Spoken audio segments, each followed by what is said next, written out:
Today I wanted to talk to y'all about a topic that I felt, needed to come out. It's a very difficult topic for me because it's only been 2 years, and so it's one that has a huge impact on my life. And what I'm talking about is the loss of my grandmother. I lost my grandmother 2 years ago. She was just tired. My grandmother was everything to me. She was my best friend. She was the person I could talk to about anything and everything. We did pretty much everything together. We would watch movies, we'd watch TV shows, we'd joke. She was always there when I needed someone to talk to. So losing her was very difficult for me. I am the youngest out of my grandmother's grandchildren. I'm the youngest granddaughter, so I had a very close bond with my grandmother. When I mean close bond, besides for the talking, eating, and all that, we spent about every day together. There wasn't a time where I wasn't with my grandma.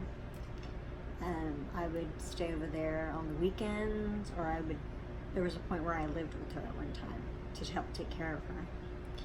And so with her gone, it's very different. Family gatherings are very different for me, and just seeing certain relatives is very different for me. So it is hard. A lot of people have asked me, well, why didn't you cry at the funeral?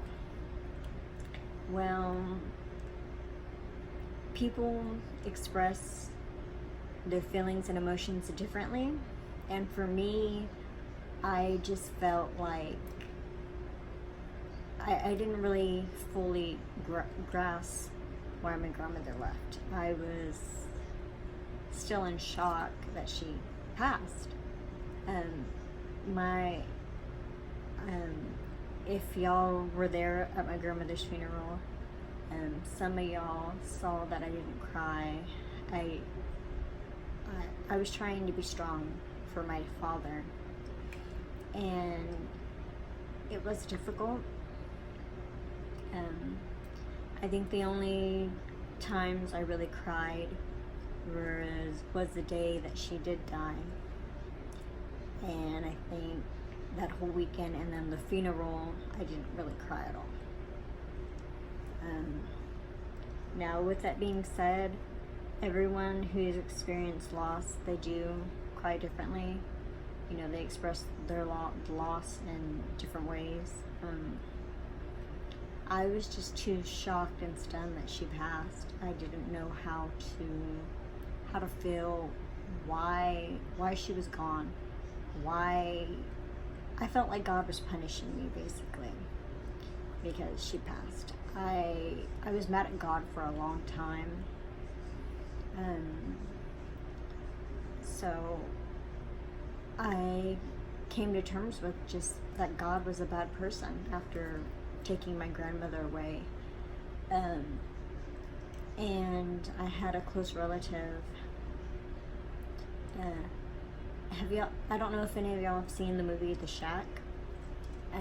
It's a Christian-based movie. It's about loss and how to deal with it, and that movie really opened up my eyes on how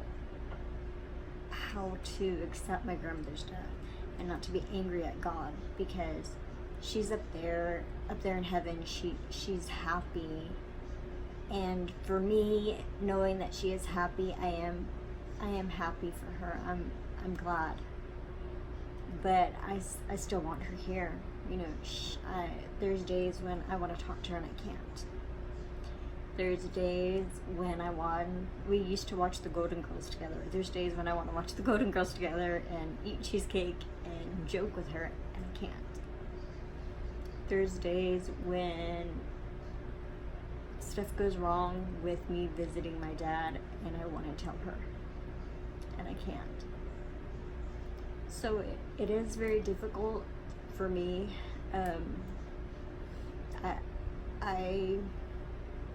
I've been trying to go to see a therapist about it, and it's hard for me to get through the sessions because I don't know how to talk to people about her. And anytime I do talk to someone, it's usually always about her. She was everything to me. This is my grandmother, or was my grandmother. She, like I said, she was everything to me. She was like a second mom to me. And losing her really, really crushed me. It felt like a piece of my heart was torn out. It's been 2 years and I still get sad. I still struggle with why did you leave? I just don't understand why she left. And the cat, my ESA cat that I have, Elsa, she was very close with my grandmother, her great grandma. This is one of the pictures. She was hiding in her great grandma's purse. Elsa misses her too. My Momo, as we called her, her and Elsa had like this funny bond. My grandmother would make tortillas. It was like a ritual for my grandma. She would make tortillas. She made big stacks, and one time she made tortillas and she was making them, and me and her, we were trying to figure out why the tortilla stack wasn't getting any bigger. And there was Elsa. We finally caught Elsa grabbing a tortilla and running off in the corner and going to eat it.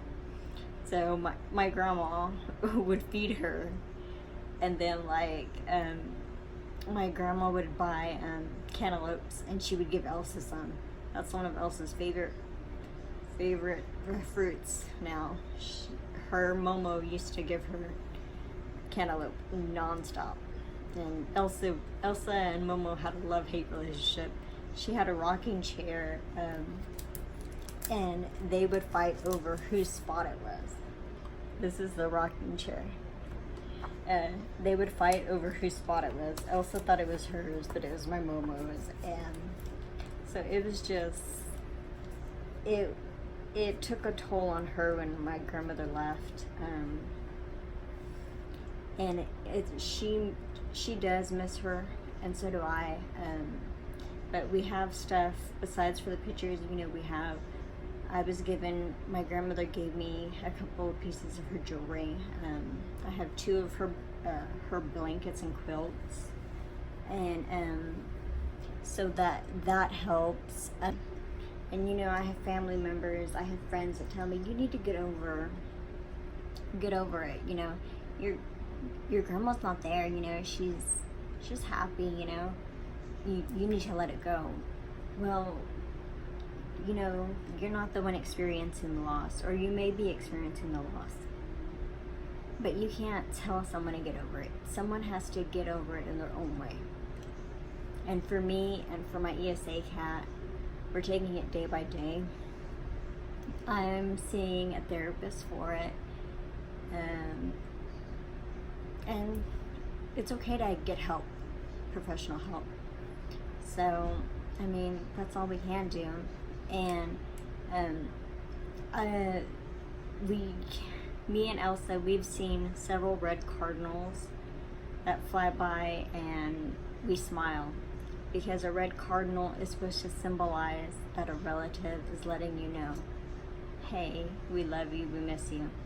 So we've seen a lot of red cardinals. I've seen them, and Elsa has seen them. She's even sometimes just stared at a red cardinal that was in front of her, and it makes me smile because, you know, we know that my grandma is there. She's telling us hi. So, but I mean, it is going to take a process, and I know it probably shouldn't take me 2 years, but it is. And I can honestly say that with it taking me so long to get over it was because I was really close to her. I depended on my grandma. And so it is hard. It is. The day my grandma died, you know, we went to visit her, and, you know, the last thing I remember telling my grandmother was, yes, I'll bring you the Golden Girl DVD set. Maybe we can watch it together. And then she went to take a nap, and I told her, I love you, and I'll see you tomorrow. And then we got a phone call, and she passed away. So it is hard, especially for me, because when I was little, my grandmother used to, because I have, with my cerebral palsy, she used to rub Bengade on my legs, and it would soothe it. And the night she passed, I fell asleep, and I felt someone touching my legs. And I know no one else touches my legs in that way except for my Momo, my grandmother. And I knew it was her telling me, it's okay, sweetie. I'm fine. I'm happy. You know, it's okay to let me go. So it was difficult. I did cry hard that night, and my other grandmother was there. She wound up awaking, and she comforted me. And every now and then I do feel, when I'm asleep, if I take a nap, I feel someone lightly touch my knees or my legs, and I know that's my grandmother. So I know she's in a better place, and me and Elsa are taking it day by day.